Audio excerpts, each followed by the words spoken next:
you want me to go first? That's okay with me, yeah. Okay, well, welcome everybody. I'm glad you're here, and I'm glad our two authors are here. Of course, tonight we have with us Beverly Brunel and Dr. R. Carl. Now I pronounce it Heavenstrait? Heavenstrait. I had it totally wrong. Sorry about that. It's all good. But two amazing books that I have been thumbing through for the last, I don't know, few weeks. And pretty amazing stuff. So before we get into that, let's just get into it. We're gonna have a little switch of order of who's going first. So what we'll do is Carl will present his book first, and then you've got 10 minutes to present your book. Okay. After you're And done, you'll stop me at 10 minutes. I hope so. Mid-sentence. No. Mid-word. No.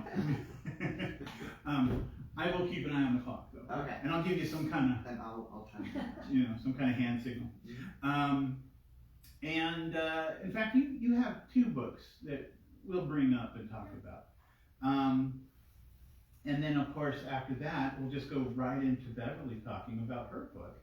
Following that, we'll see if people have questions. And I should let you know that Facebook Live is on. We already have some people watching, so thanks for tuning in, you guys. And so I'll go ahead with introductions. Dr. R. Carl Heavenstrait. Yes. I did that? You did it right. Okay, thank you. Has over 25 years of experience in organization, leadership, and workforce development, training, talent acquisition and staffing, and career and change management in numerous industries. Your book, The How and Why, Taking Care of Business and the Enneagram, is kind of a guide on how to, well, as I said earlier, both our authors have created books on guiding us on how to make our lives easier and better for us. So that's it in a nutshell. That's our theme for the night. Yeah, our theme for the night. Now, Carl's also created a book called Nina and the Really, Really Tough Decision, which is geared towards children using the Enneagram to make things a lot easier on them. Now, I've read this book, and I think it's very charming and a lot of fun. And I never saw anything like it when I was a kid. So and wouldn't it have made your life a lot easier? It probably would have, yeah. Yeah. So, at any rate, so we'll be talking to Carl about his books. Now, also with us, Beverly Brunel, as I said, is a master energy healer, an intuitive, a teacher, speaker, a #1 international best-selling author. Her work awakens clients to greater self-love, power, presence, and purpose, and heals generational and early developmental trauma in order to align more deeply with inner wisdom and creativity. And she's here with her book, Luminous Infusions, which, again, I have been through this book, and it is filled with beautiful affirmations, beautiful photography. She actually read from it a little bit before our event started and filled the room with all kinds of positive, uplifting energy. So why don't we go ahead and get started with Okay. Go ahead and get started with Carl. All right. Well, thank you all for coming or joining virtually. So the business book is originally published in 2016, and this is the 3rd edition. So this has been an enhanced, increased edition. There are more chapters, there are more topics, there are more exercises, there are more applications, there are more case studies. And it's a very practical book intended for human resources, people in culture, business partners, leaders, organization development practitioners, or anyone who's a leader that wants to find out a little bit more about how to motivate and engage their employees. It's actually an outgrowth of my PhD thesis, which was how to use the Enneagram to help organizations attract, retain, and motivate employees. And it really comes down to the fact that the Enneagram helps to explain that. Who here is familiar with the Enneagram? Excellent. Yes? Okay. So the Enneagram is an ancient system, and originally it's used for spiritual development. And it's been used in organizations since, I would say, the 1980s. It's been slowly starting to spread into organizations, and now it's ubiquitous. You can see it everywhere. There are now very advanced systems that can help you to understand and pinpoint your core motivation, and it's one of mine. And if you want to do a quick little exercise right now, I'm going to teach you the Enneagram very, very quickly. So it's easiest to break it down into 3 different groups of 3, and think of them as centers. So each of us feels, right? Everyone here feels. Yes, has feelings and feels. Great. Everyone here thinks, right? Everyone here can think. And everyone here takes action, right? Okay. So there are 3 styles within each of those 3 centers. So there are 3 styles in the feeling center, 3 styles in the thinking center, and 3 styles or energies in the action center or the body center.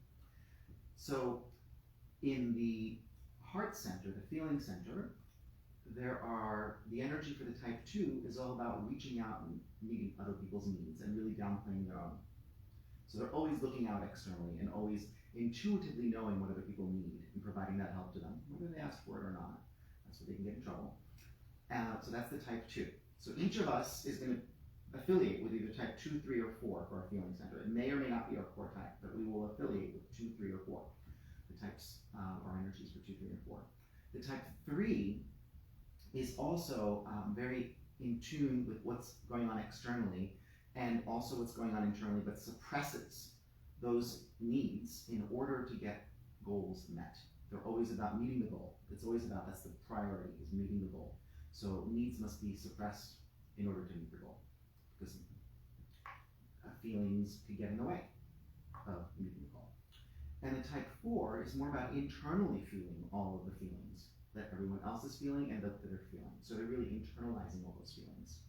So the 2 is the helper or giver, the 3 is the performer or achiever, and the 4 is the artist or romantic. So between those 3, pick which one is most likely the way that you tend to feel. And that's probably your feeling style. You don't have to tell me, just keep it for yourselves. Then we go on to the thinking styles, 5, 6, and 7. So the 5s are the observers or analysts or quiet specialists, and what they do is they take in all of this random stuff that's out there in the universe and they collect it and they make sense out of it. Their big strength is about objectively looking for what's the truth and how do I prepare myself for not looking foolish. I need to collect all this information, I need to make it make sense in some sort of frameworks or meaning-making systems, and then therefore I will prepare myself so I don't have to ever look foolish. So that's the objective way, the 5.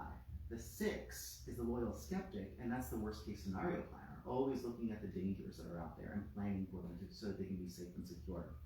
I see a glimpse of acknowledgement there. A gasp, a clutching of the pearls, and a glimpse of acknowledgement, yes. That's when we know. And the 7 is the opposite, it's the optimist. It's always about vision and future and opportunities and possibilities and reframing the positive. That's the epicure or adventurer. So pick one of those 3 as your thinking styles. What is your primary thinking style? This doesn't mean that you can't do the others, it's just that one of them is the primary, right? Where you default to. And then the last center is the body, action, or gut center, and you take action either through 8, 9, or 1, through those lenses or energies. 8 is immediate action, execution, getting things done. The power is palpable, you can feel it. It's all about justice and control and authority. The 9 is about no conflict, peacekeeping, don't rock the boat. Let's wait and see what happens.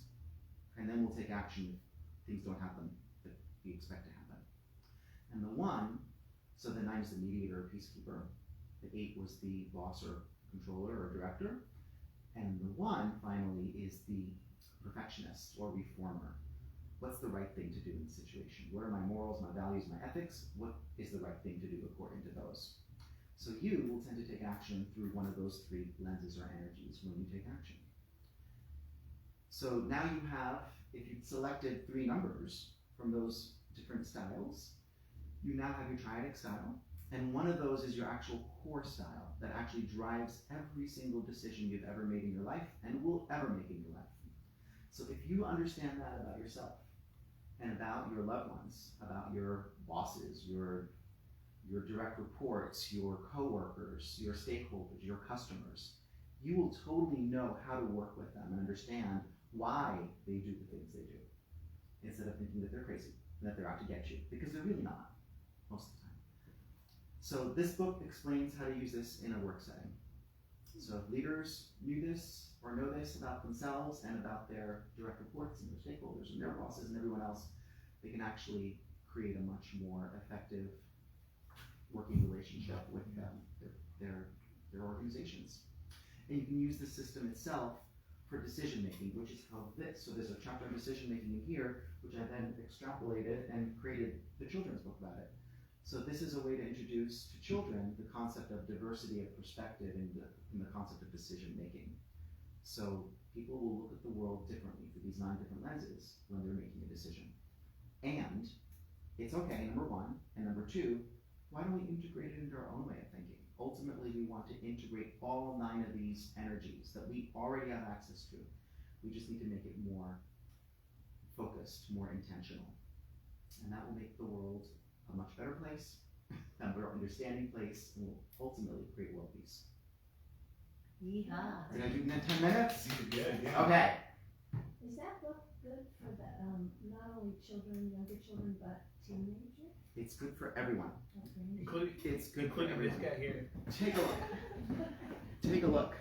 Yeah. Okay. And there are discussion questions in the back if you're a parent or a guardian or a teacher or someone who's reading it to a class or even to your own children or grandchildren or great-grandchildren or Thank you very much, bro. strangers on the street, whatever. That's great. Well, at this point, we can go right into Beverly. Yeah, let's hear what you have. Let's take a deep breath. I mean, that was a lot of information. That was a lot. You drank your fire hose there. Yeah, like what number? So let's just, everybody, take a deep breath. And feel yourself on the chair being totally supported, on this gorgeous old floor, being totally supported. And I invite you to bring your energy, your thoughts and whatnot, all these gorgeous books and so forth and these gifts, down into this heart space of yours. So you can be here now and discover what wisdom of the moment might want to wake up. And that's what this book does. Segue. So, do you mind if I stand up? Is that Please, gonna work? go for it. Oh, golly. So, it's called Luminous Infusions, and it's a compilation of my photographs from different travels, local and worldwide, and then words of wisdom that I've gotten over the years in meditation. And then there are journaling prompts and meditation prompts to take the information deeper. So let's see what wants to be read to us all right now, so you can get a flavor of this. Helps a person tune into their own wisdom that they might not know in the moment, but it brings them into like a doorway into their own uniqueness. Give yourself the freedom to thrive. Give up your absolute, oh, this is perfect. Give up your absolute of how others must be in order for you to thrive. Give up your absolute conditions of how you must be in order for you to thrive. So sit with that one for a sec. And then here's an inquiry practice. So what I do is I go, okay, where am I absoluting so-and-so should be this way, and why don't they do that? And you think da-da-da-da-da-da. And it's like, it's a leak of energy. It's an emotional drain that we're putting into the world, and it's not doing us any good. It's not bringing us closer to what we want. It's naming a distance or a perceived distance. So by relaxing this absoluteness of our perceptions, going, okay, they're different. They do it differently. I'm not responsible for them being different. If everybody was like me, the world would be a really strange place, would it not? If everybody was like you, it'd just be a strange world. The world is meant to be different. So how do we navigate? 2 books purchased, 3 books of purchase to help with that. So here's some inquiry practices. Practice noticing your expectations, your assumptions, and the judgments that you have of others and of yourself. So here you are in the bookstore, but you have a lot of variety of people coming in here. You have a lot of opportunities, yeah? Take some deep breaths to relax your body and your mind. Bring your attention to your need to feel safe. That's underneath all this judgment and expectations that it should be different, so we can feel safe. Does it work? It's an illusion. We're making up ways to feel safe, but they aren't really solid, tangible. They don't. There's no structure. It's all air. Bring your attention. Excuse me. Give yourself the compassion, the understanding, and the freedom to receive new inspiration and possibilities, which allow you to thrive in new ways in the situation at hand. So I think you mentioned about opening up to new possibilities. Was that the 9? 7. Yep. 7. Opening up to new possibilities that don't seem obvious right here. This bookstore is full of possibilities that are beyond anyone's comprehension to have. That's why bookstores are fabulous. It's like you can find a resource for anything you can imagine. I had a ball this afternoon and tonight browsing through books of things I never even thought of before. The world is more than we can imagine. So is our inner world, and the world of possibility in relating to each other, in perceiving each other, in connecting, in being curious. So this book is full of that type of inspiration, I call it. And like the contemplation here, give yourself the freedom to thrive, like this rose. I don't remember where I got this, where I was for this one. But I love taking close-ups of flowers or anything where the sea glass speech today, the glass speech, and I love getting really close and blowing it up and seeing all those little crystally things in the sand. I love that. And if we relax our expectation to discover, tell me about yourself. Well, that's an open question. It's like being open to what that person is wanting to share. And this book is about us sharing with ourselves. I talk often about, in the work that I do, people need to, here's my absolute, here's my true confession, my absolute. We need to be more honest with ourselves. Can you raise your hand? Are you always honest with yourself? No. But we can be more honest with ourselves. I think this book helps to be more honest. How do you really feel? What do you need in the moment? Let's find another one. What do you need in the moment? Acknowledge yourself. It's so important to acknowledge yourself. All feelings, all longings, all desires. It's the acknowledgement without expectation, story attachment, or controlled response. Can you wait for that? That allows and frees the energy to be a creative force for all good. Can you feel it? Can you feel it in your body? What number is that? It's all of them. It's actually all of them because each of the numbers is fixated on something that, each energy is fixated on something that was their survival tactic during childhood. Bingo. Exactly. And then we just keep using it over and over again in situations where that's not applicable or appropriate. Exactly. And we lock into a reality that doesn't have any possibilities other than the ones we feel safe with. Yeah. Even if it's abusing us, it's abusing somebody else, it's limiting our perception of the world and reality. So this book, your book, and this bookstore helps us open up to what else is possible, what else might be more real in the moment, more kind in the moment, more generous in the moment, more out of the ordinary, which might be that automatic response of being annoyed with somebody or you shoulda, woulda, coulda. What good does that do? Well, it's a learning, but it's like, now what? To me, that's a more open question. It's a more enlivening question. Now what? And there's a wonderful saying, how can it get better than this? No matter how good it is, no matter how delicious it is, no matter how juicy it is, how can it get better than this? If it's awful, how can it get better than this? And then being open, and you notice, I can just say this, I can just do this, I can just dust this off and sit down and open a book, read an inspiration. Yeah. So you can tell I'm jazzed.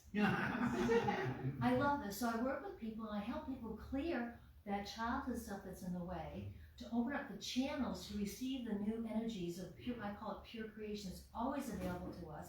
That'll make you go to the bookstore and go, whoa, I'm interested in this actually. wow, I want to take this home, actually. Wow, this person is really intriguing that I popped in and said hi to at the coffee shop. And how interesting I had a time with them, just sharing. So anyway, I'm about enlivening people to find their truth, their honesty, and pleasure. Nice. So thank you. Great, yeah, fantastic.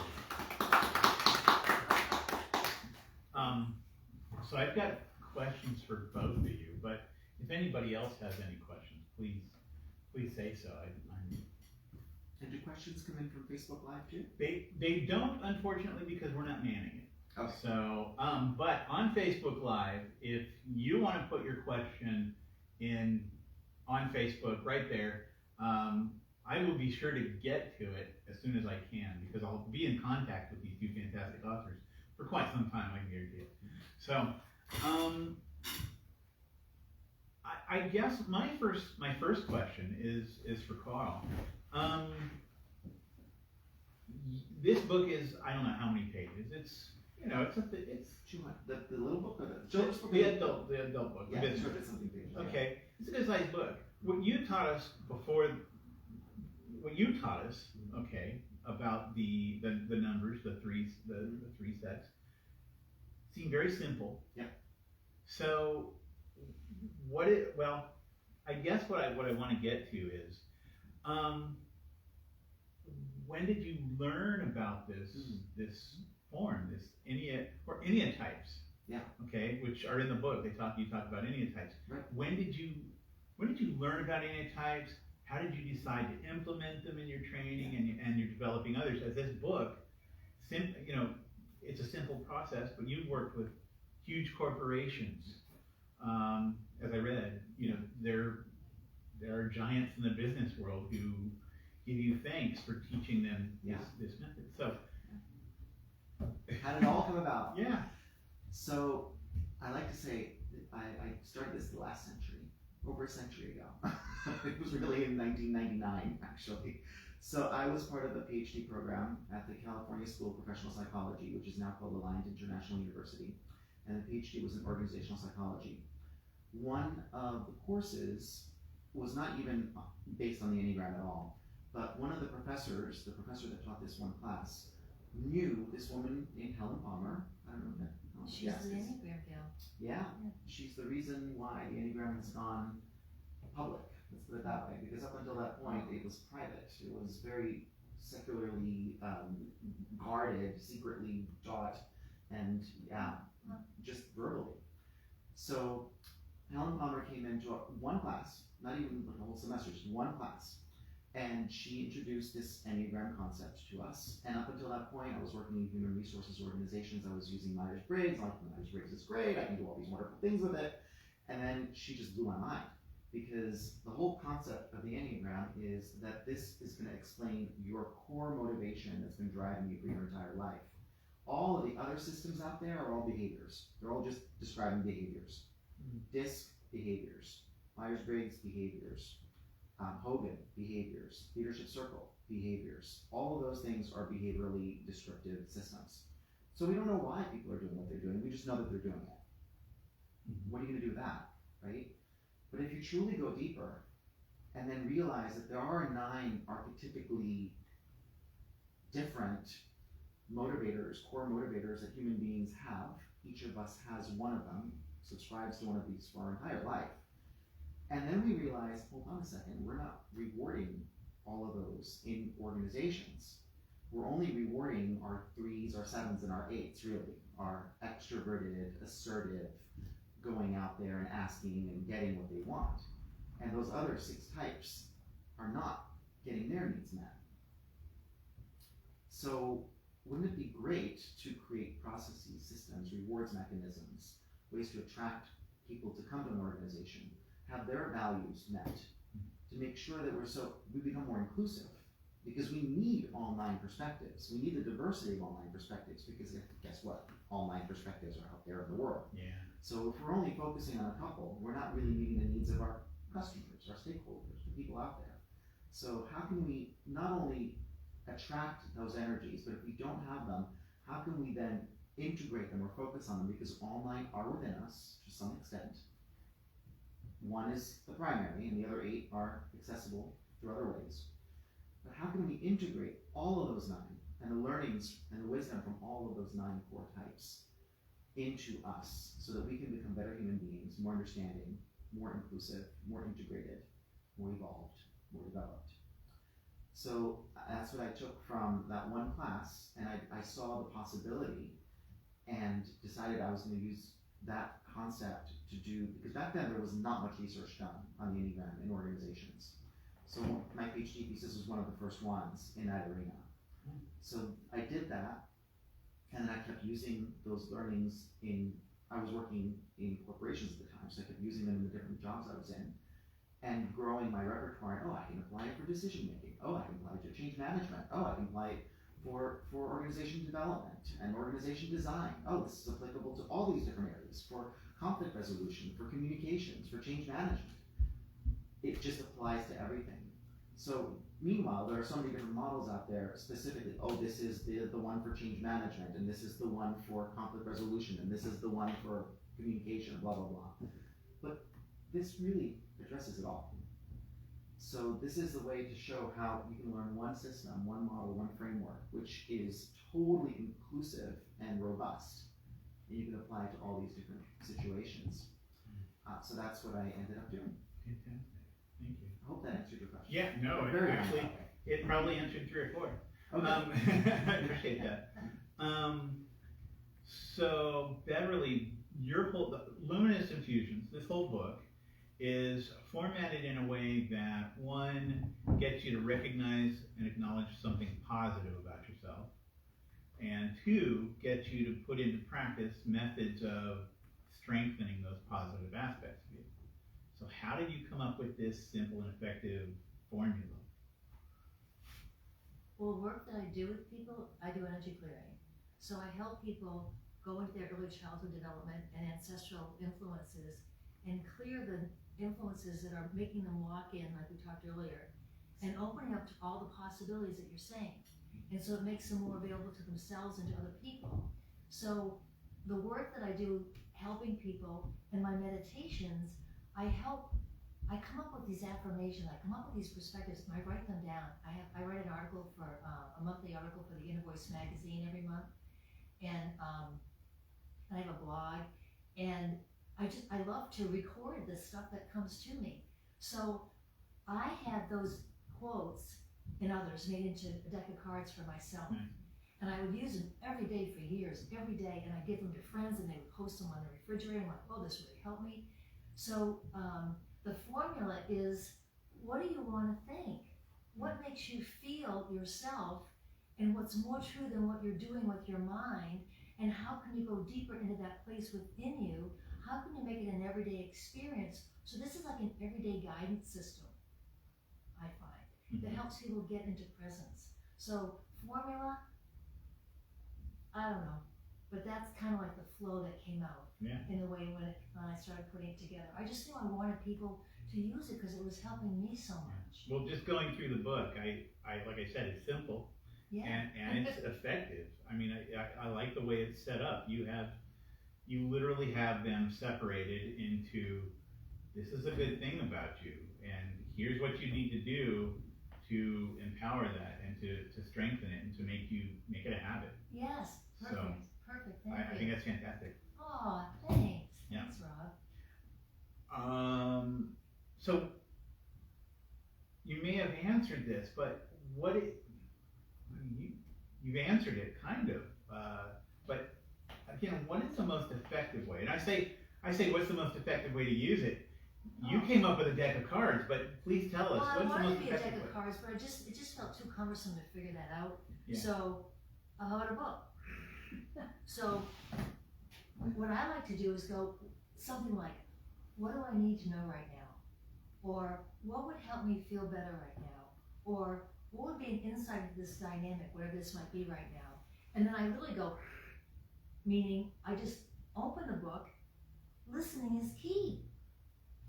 It's an art to listen to yourself. That's that self-honesty thing. To be curious and ask, what am I trying to tell myself? What do I need to hear from my very heart, my soul, and my essence? And I don't think that's the way we're trained or brought up or taught. Right. So it's a practice. These are practices. And then it goes inquiry. Journal with these questions as you lead.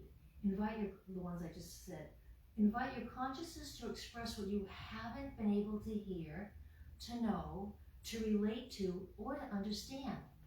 Be willing to receive and reveal deeper knowledge about your unique self to yourself. So sometimes I'll say, what am I not able to feel? What have I not been able to know? What have I been not able to perceive? And I'll just put this out to light. I call it like a funnel to the divine, or to pure source, not sauce. Source, you know. And then during the day, during the night, someone will say something. I'll get a book. There'll be a card. There'll be something that'll just tell me. It'll open the door to that possibility. And sometimes I get scared because I go, what haven't I been able to feel? And sometimes it's not so pleasant. It's pain, it's suffering, but it's in there, and it's informing me on an unconscious level. My friend Tara and I today were talking about things like that, and it's like, when it gets revealed, when it gets acknowledged, like your Enneagram, when it gets acknowledged, it can move. And that's the energy work I do with people. We acknowledge that childhood moment. We don't have to relive it, but the acknowledgement, the energy lets go of its stress and tension.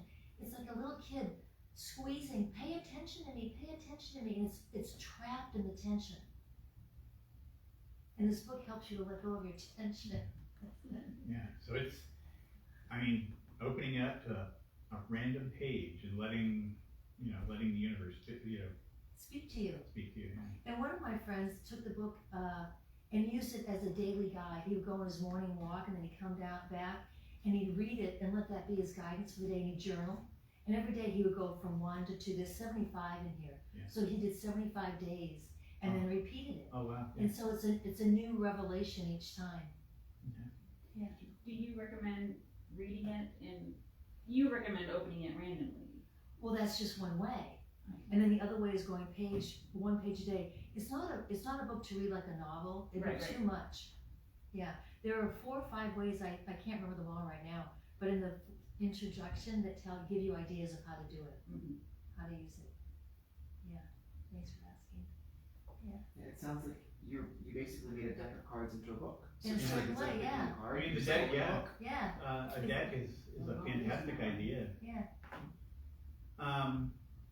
Carl, so what made you decide, by the way, I think the children's book is brilliant. Thank you. Like I said, I think it's charming. I think it's, you're not talking down to children. I think it's a book that perhaps adults and kids can go through together, or teenagers, or, I read it myself and I was like, wow, this is great for me. Everyone can benefit, absolutely. Yeah, so, I don't know, maybe it's my limited thinking, but I never considered making a book like that for kids. How did you come up with that? I mean, what made you decide to do it for kids? So I work with executives Uh-huh. and leaders that have been in corporations for decades, and try to change them at that point, or try to open their mindset at that point, and have difficulty because of their readiness, their entrenchedness, right? Their fixatedness. And I thought, why did they have to go through 30, 40, 50 years of pain and continue to create this pain for themselves, when maybe if we got them at 10 years old, their world would have opened up and they wouldn't have to unlearn and then relearn, right? Wouldn't it be great to have this knowledge and not have that 30, 40, 50 years of pain at all, and just have everyone just be more inclusive and open-minded and ready to grow and develop and appreciate all the differences in themselves and in others, and integrate all those earlier rather than try to unlearn and relearn later. I taught my daughter when she was very little to read Thoreau, and by 9 years old she was doing it for her friends at school. And I mean, as a kid, you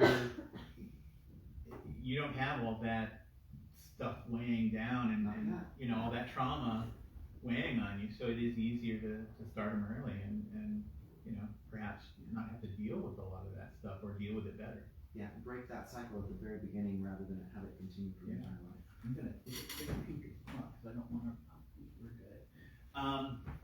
So, I have a question for both of you, and we can start with Beverly.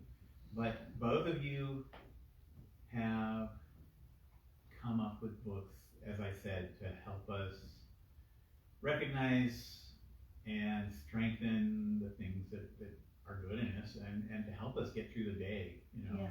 And Yes. so this feels like everything you need to know about yourself, or everything that you need to make your life better, can be right here. Yeah. What else is there? Are either of you? There's nothing else. You just need to buy these books and that's it.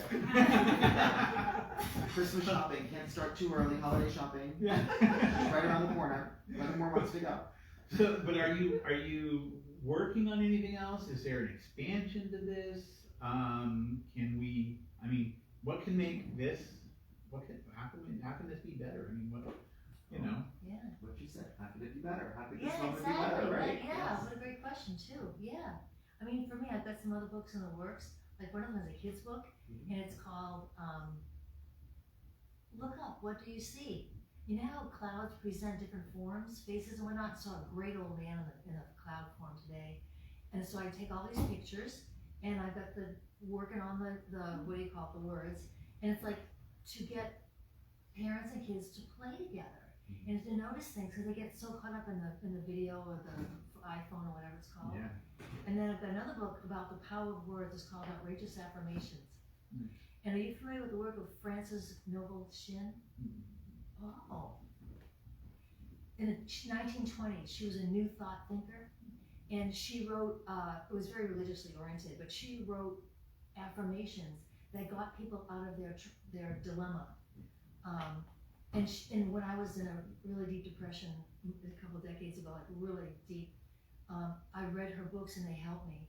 So this is like the Outrageous Affirmations is about a spin-off on how can we talk to ourselves in a new and different way to get ourselves more on the track we want to be on. And so I did this video, I haven't put it on YouTube yet, but it goes, so for you, because it seems like you're a quiet person, I don't know. For you, an outrageous affirmation might be, I feel safe to speak up in a crowd. That might be an outrageous affirmation. For somebody else who's very verbal and very outgoing and takes up a lot of space in a group, I'm not pointing at you, but I am looking at you. It's true. Excuse me. Your outrageous affirmation might be, it's safe for me to be quiet at times in a group. Yeah. So it's just reorienting ourselves to what would open our world up, what would delight us, and what would make us more available to the people in the world we live in. So I'm excited about that book. Yeah. And there's a third one. Oh, and the third one is Intuition Development for Teens. I think that'd be a great book. It's about I used to, my kids are in their 40s now, but when they were little, I used to encourage them with their intuition. What do you feel about that? What do you think about that? What do you get from that? You know, all the words. And they were really good at it. They are the most intuitive people I know.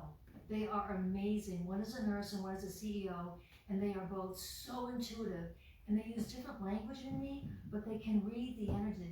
They can sense what's going on, and they use it to their benefit, meaning to the benefit of all, to enliven the situation and make community happen.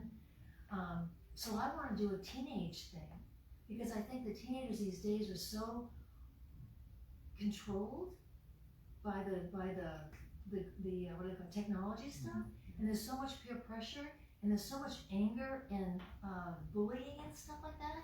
So in sexual pressure, so my thought is who do I sound like so to encourage kids to tune into that inner wisdom. Hello, what's really true for you, self-honesty, and they don't have to go with the gang or the flow. How do they navigate their way to be, I'll call it autonomous, or to be on their own enlightening path? They don't have to bond with ways they don't want to be. They can be enlightened into new possibilities for themselves. So this book is in my head, but I think it'd be a really good thing to put out to the world. Yeah, absolutely. So Nina and the Really, Really Tough Decision is available in English and Spanish right now. It's also been translated into Greek, I'm half Greek, and I just got I'm in the process of getting a publisher for the Greek version because they can't do it through Amazon, so it has to go through a Greek publisher in Greece. There's also a French version in the works, a French translation. So just getting that out there in as many different languages as possible to the world to try to get the world more enlightened at an earlier age, and even people who are reading the children's books to the children, if they're reading them to them, they will learn from it as well. There is another book that was started way before Nina was started, and I still haven't gone back to it yet because I'm focused on Nina right now. But it's basically life lessons for major milestones.